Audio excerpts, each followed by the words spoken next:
다시 시즌2 러브레터의 비전을 함께 나누겠습니다. 하나님에게 러브레터를 받는 자녀가 되고 세상으로 러브레터를 전하는 교회가 됩시다. 아멘. 오늘 말씀은 게으름을 경계하라 라고 하는 말씀인데요. 1절에 보니까 게으르게 행하고 우리에게서 받은 전통대로 행하지 않은 모든 형제에게서 떠나라, 이렇게 단호하게 권면을 하고 있습니다. 왜 게으른 사람, 그리고 말씀을 지키지 않는 사람에게서 떠나라고 했을까요? 잠깐 생각해 보시고, 그러니까 그런 사람하고 교제하고 사귀면 삶에 그리고 신앙에 대해서 좋지 않은 영향을 분명히 받을 수 있기 때문에 그렇습니다.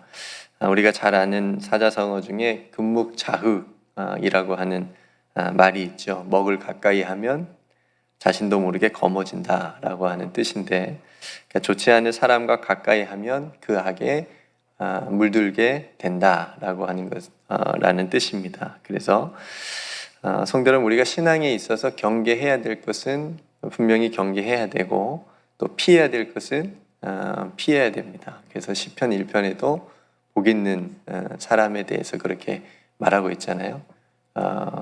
복 있는 사람은 악인의 꾀를 따르지 않고 오만한 자리에 앉지 않고, 그 다음 뭐죠? 네?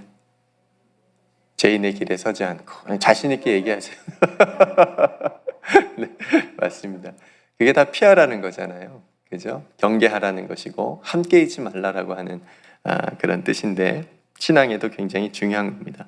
그래서 여러분, 우리가 처음 신앙을 가질 때 어떤 신앙을 가진 사람을 가까이 하느냐가 굉장히 중요합니다.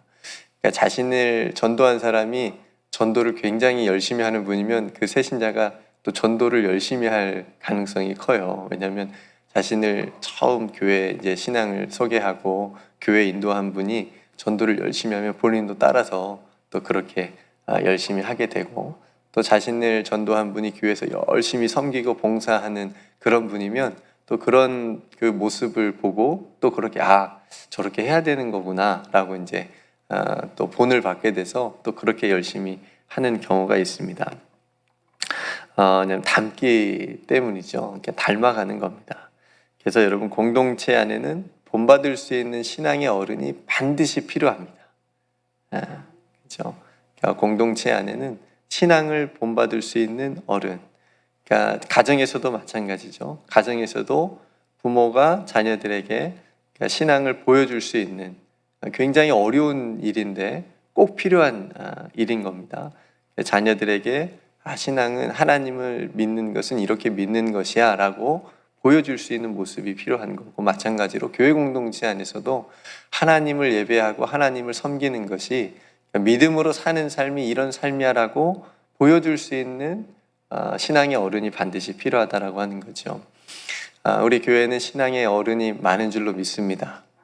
제가 우연히 지난 주간에 제가 가끔 몇 번 얘기했던 것 같아요. 제가 전도사가 딱 되는 모교에서 이제 신학교를 가서 전도사가 딱 됐는데, 장로님, 여자 장로님이셨는데, 그 장로님이 이제 저를 향해서 그냥 어렸을 때부터 봤는데, 제가 이제 사역자가 딱 되고 전도사가 되니까 전도사님이라고 호칭을 또 불러주시면서 인사를 그냥 저에게 거의 90도로 해주시는 거예요. 그러니까 이제 주의 종이라고 하면서 이걸 극진히 그렇게 해주시는 것을 보고 제가 그때 이제 처음 충격을 먹은 적이 있고, 정말 이분은 대단한 분이다. 늘 기억에 남고, 90도라면 저는 더 이제 숙이긴 합니다. 제가 뭐 인사를 받는 건 아니고, 어쨌든 그런 겸손한 자세에서 제가 굉장히 그때 처음 사역하면서 감동을 받았다라고 하는 거죠. 근데 그분을 사진을 발견하게 됐어요. 이제 요즘 인터넷이 발달되다 보니까 옛날 사진들이 있잖아요. 근데 그 장로님 사진을 딱 발견하고 제가 바로 저장을 해놨어. 얼마나 마음이 또 기쁘고 보고 싶은지. 지금도 살아 계십니다. 그래서 꼭 한국 가면 인사 제가 이제 절을 한번 목사가 돼서 나타났습니다 하고 이제 절을 한번 드리고 싶은데, 그 정도로 그렇게 그분이 저희 모교회에서 신앙의 어른으로 정말 딱 서 계시는 그래서 그분을 닮는 권사님들이 굉장히 많으셨어요. 네, 닮으려고 하는. 그래서 공동체 안에 이렇게 신앙을 본받을 수 있게 하는 그런 어른이 있다라고 하는 것, 그건 참 행복이고 또 그 공동체 안에 축복이라고 하는 것을 제가 어렸을 때 보았습니다. 데살로니가 교회는 역사가 그렇게 오래되지 않았다고 말씀드렸잖아요. 새가족 교회였어요. 그러니까 어른이 있을 수가 없어요. 그죠?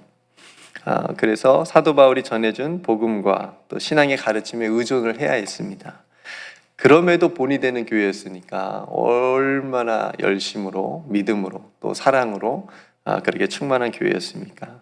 그렇기 때문에 이렇게 말씀을 따르지 않고 잘못된 가르침을 따르면서 게으르고 아무 일도 안 하는 사람들을 경계하는 것이, 그래서 더더욱 데살로니가 교회에 중요했던 거예요. 왜냐하면 그런 소수의 사람들 몇 사람이 그런 공동체의 아름다운 믿음과 사랑을 그냥 한순간에 무너뜨릴 수 있기 때문에, 그죠? 그래서 사도 바울이 단호하게 그런 사람들에게서 떠나라라고 권면을 하고 있는 겁니다. 또 당시 데살로니가 공동체 안에 무의도식하면서 아무 일도 안 하면서 일만 만드는 사람들이 또 있었다라고 하는 거죠. 그러니까 이런 사람들은 잘못된 종말 사상의 어떤 가르침을 받고 영향을 받았고 따랐던 사람들이 이렇게 그냥 이제 뭐 곧 주님이 오실 건데 일은 뭐하러 해? 이런 사람들이 공동체 안에 있었기 때문에 그런 사람들도 경계하라는 말씀을 하고 있는 겁니다. 그러면서 뭘 얘기를 하냐면 사도 바울께서 성도들에게 이렇게 기억하라는 거예요. 자신들이, 그러니까 사도 바울과 실라와 디모데가 데살로니가에 와서 어떻게 살았고 또 어떻게 사역을 했는지를 너희들이 한번 생각해 봐라. 우리가 논 적이 있느냐? 너희들에게 뭘 받은 적이 있느냐? 우리는 주야로 일하면서 너희들에게 복음을 전하지 않았느냐? 라고 하는 것을 얘기를 하고 있는 거예요. 그래서 7절 말씀에 보면 어떻게 우리를 본받아야 할지를 너희가 스스로 아나니 우리가 너희 가운데서 무질서하게 행하지 아니하며, 8절에 누구에게서든지 음식을 값없이 먹지 않고 오직 수고하고 애써 주야로 일함은 너희 아무에게도 폐를 끼치지 아니하려 함이니 라고 얘기합니다. 그러니까 사실 사도로서, 그러니까 사도 바울도 마찬가지로 사도로서 받을 권리가 있잖아요. 그렇죠?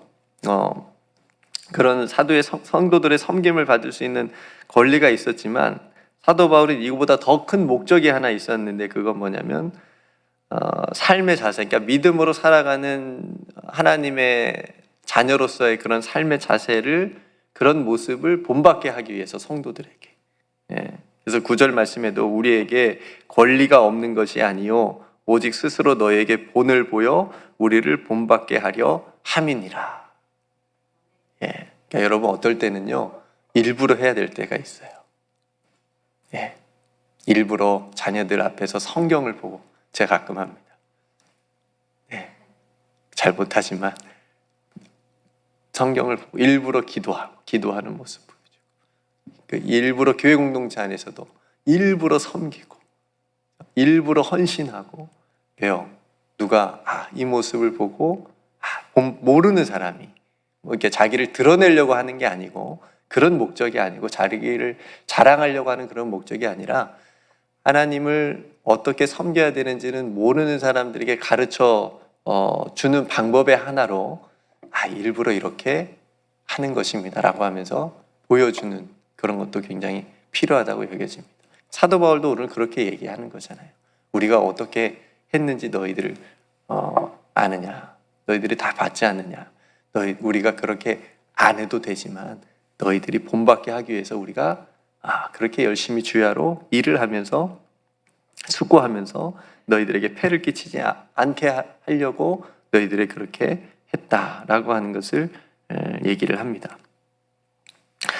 그러면서 10절에 보면요 유명한 말씀이 있습니다. 저는 이 말씀 늘 보면서 늘 볼 때마다 마음이 찔렸었어요. 네, 10절 말씀 보니까 우리가 너희와 함께 있을 때에도 너에게 명하기를 누구든지 일하기 싫어하거든 뭐하지도 말게 하라, 먹지도 말게 하라. 네. 좀 게으를 때 있잖아요, 그죠? 사람이 좀 게으를 때 있으면 이 말씀을 딱 읽으면 게으르지 않게 됐어요. 야, 내가 뭘 그래도 하루에 한 끼라도 먹으려면 이거 게으르면 안 되겠다, 하나님 앞에서. 그래서 그렇게 깨우는 말씀이기도 했습니다. 물론 이 말은 먹는 거에만 국한되지는 않습니다. 그러니까 우리들의 모든 삶에 있어서 더욱 열심히 치열하게 노력하면서 살아야 된다라고 하는 말씀이기도 한 거예요. 물론 이 모든 일에 대해서 우리가 하나님을 의지하면서 현실의 문제를 피하지 말고 적극적으로 부딪혀서 수고하고 극복하도록 노력을 해야 된다라고 하는 말입니다. 제가 주일에 하나님의 지팡이를 굳게 잡으라라는 말씀을 함께 나누었었는데요. 모세가 그렇게 지팡이를 잡고 모세가 아무것도 안 했습니까? 아니죠. 그때부터 시작이었죠. 이제 애굽에 가서 엄청난 일을, 그 많은 일들을 모세가 열심히 했었어야 됐어요. 오히려 더 홍해 앞에서 그 지팡이를 들고 외쳤어야 했었어요, 믿음으로. 그래서 아무 일도 안 한 게 아니에요. 오히려 하나님을 의지한다라고 하는 것은, 하나님께 다 맡긴다는 것은 이제 나는 아무것도 안 해도 돼, 이게 아니고 오히려 더 믿음으로 치열하게 하나님과 더 깊이 교제하면서 살아가겠다라고 하는 그런 결단이기 때문에, 그렇죠? 그러니까 오늘 이 말씀도 마찬가지입니다. 일하기 싫어하거든 먹지도 말게 하라. 하나님 앞에서 하나님을 의지하며 살고 하나님을 믿는 믿음으로 살고 하나님께 모든 것을 맡기며 산다라고 하는 것은 열심히 우리에게 주어진 삶의 이런 시간 속에서 최선을 다해서 작은 일에도 충성하면서 살아가는 것. 그러면 하나님께서 우리에게 양식을 주실 줄로 믿습니다. 그 양식의 문제인 거예요. 여러분, 그래서 교회가 산속에 있지 않고 세상의 한복판에 있는 이유가 바로 그런 이유이기도 합니다. 예수님께서 사람들 한복판으로 들어오신 이유이기도 하고요. 그러니까 매일의 양식을 위해서 기도하면서 그 양식을 위해서 일하고 땀 흘리는 그 노동의 삶, 그것이 바로 그리스도인의 삶의 자세여야 한다라고 하는 거죠. 그러니까 사도 바울이 이 말씀을 왜 하냐면 앞에서 말씀드렸다시피 일도 안 하고 게으르고, 그렇죠? 무의도식 하면서 그렇게 살았던 사람들을 위해서 이런 얘기를 하는 겁니다. 또 한 가지 뭐냐면 이 게으르고 아무 일도 안 하는 사람들이 왜 그렇게 살았느냐라고 우리가 생각해 보면, 한 가지는 이제 잘못된 종말 사상 때문에 그렇고, 또 한 가지는 당시 시대의 육체의 노동을 천하게 여기는 그런 풍조가 있었습니다. 그러니까 이런 풍조가 데살로니가 공동체 안에 들어왔어요. 그래서 사람들에게, 성도들에게 영향을 주었던 거죠. 그래서 사도 바울이 이런 사람들의 잘못된 행동과 모습을 보면서 12절에 이렇게 얘기를 합니다. 이런 자들에게 우리가 명하고 주 예수 그리스도 안에서 권하기를 조용히 일하여 자기 양식을 먹으라. 자기 양식을 먹으라고 훈계를 합니다. 여러분, 한 가지 여쭤볼게요. 직업에 귀천이 있어요, 없어요? 없다고 우리는 얘기하죠. 가만히 생각해 보니까 우리 각자의 생각 속에 직업의 순위가 있더라고요. 물론 세상에도 순위를 다 매깁니다. 그죠? 뭐 연봉으로 기준으로 해가지고 매기든 삶의 질로 뭐 매기든 어떤 직업의 순위가 있어요. 그래서 부모님들은 자기 자녀에게 그래도 가급적이면 상위 링크에 있는 직업들을 하면 좋겠다라고 이렇게 자녀들에게 얘기를 하죠. 지금까지 비교하면 예를 들면 너 청소부 되라라고 하는 부모님은 한 명도 못 봤습니다. 자기 자녀에게 너 앞으로 세상을 깨끗이 하고 사람들의 그런 그걸 버리는 그런 지구를 깨끗이 하는, 그러니까 길을 깨끗이 하는 그런 청소부가 나중에 커서 됐으면 좋겠다.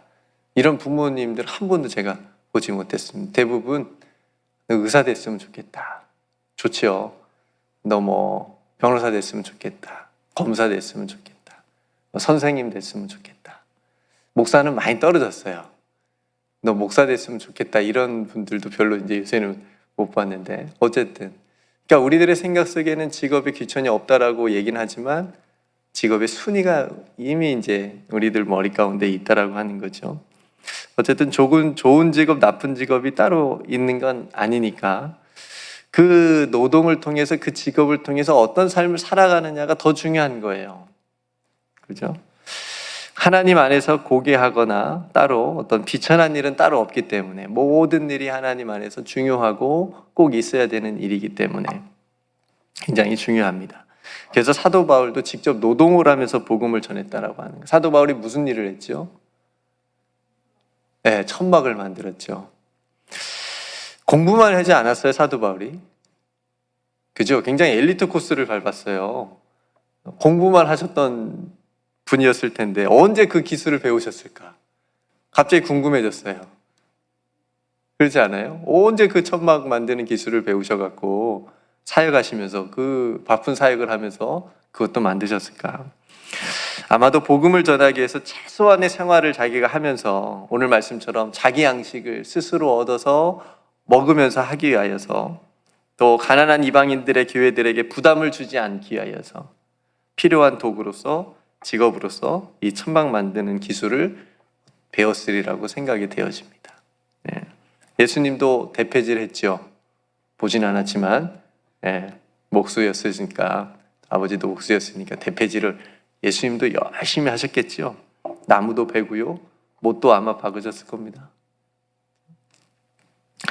그러니까 데살로니가 교회가 굉장히 물질적으로 경제적으로 무척 가난한 교회였지만 영적으로 굉장히 풍성한 교회였다라고 우리가 알고 있는데 그리고 하루하루 노동하면서 어려운 중에 있는 이웃들을 위해서 구제까지 한 그런 교회였다라고 하는 것을 우리가 알고 있습니다.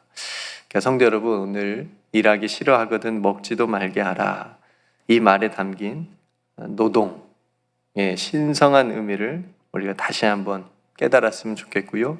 또 우리에게 주어진 일할 수 있는 어떤 자리 또 일내 내가 섬길 수 있는 것 그런 것들에 감사하면서 오늘도 땀 흘리면서 수고하는 모든 노동자들에게 하나님께서 이 땅에 이 세상의 모든 사람들에게 일용할 양식을 베풀어 주시기를 간절히 기도합니다. 어떤 사람은 그냥 앉아만 있어가지고 주식으로 몇백만 원 하루에 그렇게 벌고 몇천만 원 벌는데 또 반대편의 지구의 어떤 아이들은 하루 종일 쓰레기통 뒤져가지고 아니면 하루 종일 무거운 벽돌 날라가지고 하루에 일불 벌고 너무나 이게 안 되지 않을까 싶습니다. 어쨌든 우리들의 마음이 가는 곳은 그런 연약한 곳이니까 하나님께서 그 연약한 자들에게 일용할 양식을 주시고 또 우리도 힘 닿는 대로 또 도울 수 있으면 함께 도와서 함께 살아갈 수 있는 그런 그렇죠? 그런 일들, 그런 시간들이 빨리 왔으면 좋겠고요. 마지막으로 한 가지만 여쭤보겠습니다. 여러분 언제 먹는 밥이 제일 맛있죠? 어떤 밥이 제일 맛있을까요? 어떤 누군가 그러더라고요. 누가 사준 밥이 제일 맛있다고. 네. 누가 사준 밥이 제일 맛있다고. 내가 안 하고, 내가 준비 안 하고. 그런데 그 밥보다 더 맛있는 밥이 땀 흘리고 먹는 밥입니다. 땀 흘리고 먹는 밥. 내가 수고하고, 내가 일하고. 그죠? 제가 어렸을 때 농사철에 그 중간에 먹었던 새참이라고 있는데 새거리라고 하죠. 그게 그렇게 맛있었어요. 국수 한 그릇. 그것이 얼마나 그렇게 맛있었던 기억이 있습니다. 그러니까 성도 여러분 오늘 게으름에 대해서 얘기했어요. 물론 우리의 육체적인 삶의 게으름도 있지만 영적인 게으름은 더 경계를 해야 됩니다. 기도해야 되는데 기도하지 않는 것. 하나님 앞에 예배자로 서야 되는데 예배드리지 않는 그런 영적인 게으름. 그런 게으름들은 우리가 무조건 경계해야 되고 그 자리를 피해야 되고 그 게으름에서 빠져나와야 됩니다. 그래서 하나님에 대한 첫사랑을 늘 회복하기 위해서 우리가 애써야 되고 하나님의 사랑으로 우리가 살려고 노력을 해야 되고 그리고 우리가 일용할 양식을 위해서 날마다 애쓰고 수고하고 일용할 양식을 위해서 살아가는 그 하루의 양길을 위해서 살아가는 사람들을 위해서 우리가 함께 또 기도하고 또 구제하고 도울 수 있는 그러한 삶이 바로 하나님을 기쁘시게 하는 하나님의 자녀의 삶이 되리라고 생각이 되어집니다. 하나님께서 오늘 또 우리에게 일용할 양식뿐만 아니라 예수 그리스도를 통하여서 결코 줄이지 않는 생명의 떡을 또 우리에게 주실 줄로 믿습니다. 오늘 이 아침에도 주시고 여러분 하루 종일 또 살아가시면서 하나님의 말씀을 또 생각하고 묵상할 때마다 하나님께서 여러분들에게 말씀을 주시기를 간절히 소망합니다. 그래서 우리들의 삶이 더욱더 은혜로 더욱더 풍성한 삶이 다 되시기를 주님의 이름으로 축복합니다. 함께 기도하겠습니다. 오늘 말씀을 여러분들 한번 생각해 보시고 나에게는 어떤 게으른 모습이 있는지 또 영적 게으름은 또 어떤 모습이 있는지 한번 돌아보시고요.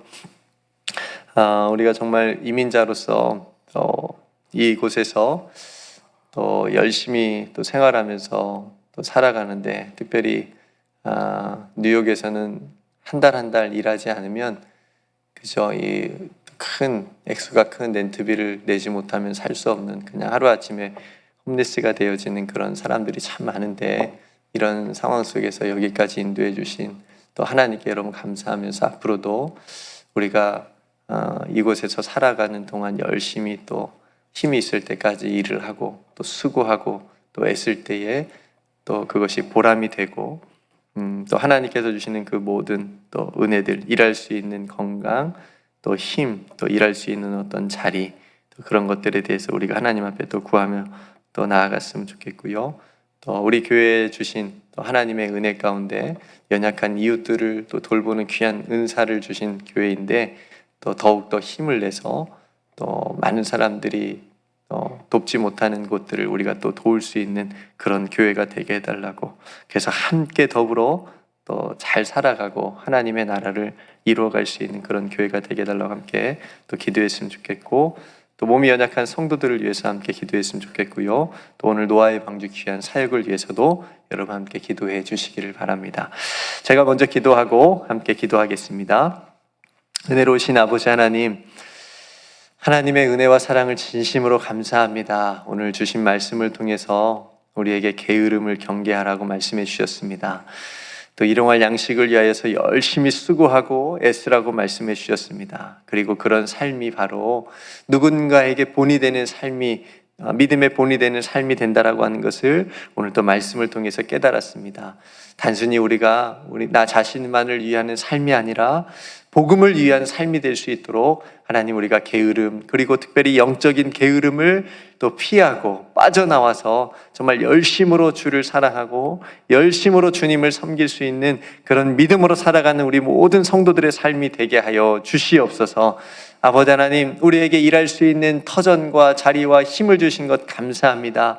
하나님의 은혜로 여기까지 살아왔습니다. 앞으로 살아가는 모든 시간들도 하나님께서 주시는 그 능력과 힘으로 하나님 땀 흘려 일하고 수고하게 하시고 그것이 보람있게 하여 주시옵시며 그것이 오늘을 살아가는 일용할 양식을 받는 또 귀한 수고가 다 되게 하여 주옵소서. 하나님 우리가 먹는 양식뿐만 아니라 날마다 하나님께서 주시는 생명의 양식 또한 아버지는 우리가 풍성하게 받아 또 누릴 수 있는 그런 믿음의 삶이 또한 되게 하여 주시옵소서. 아버지 하나님 그래서 그 말씀 가운데 우리가 힘을 얻게 하시고 그 말씀 안에서 함께 기뻐하게 하여 주시옵시며 그 말씀으로 승리할 수 있는 우리 모든 성도들 다 되게 하여 주시옵소서.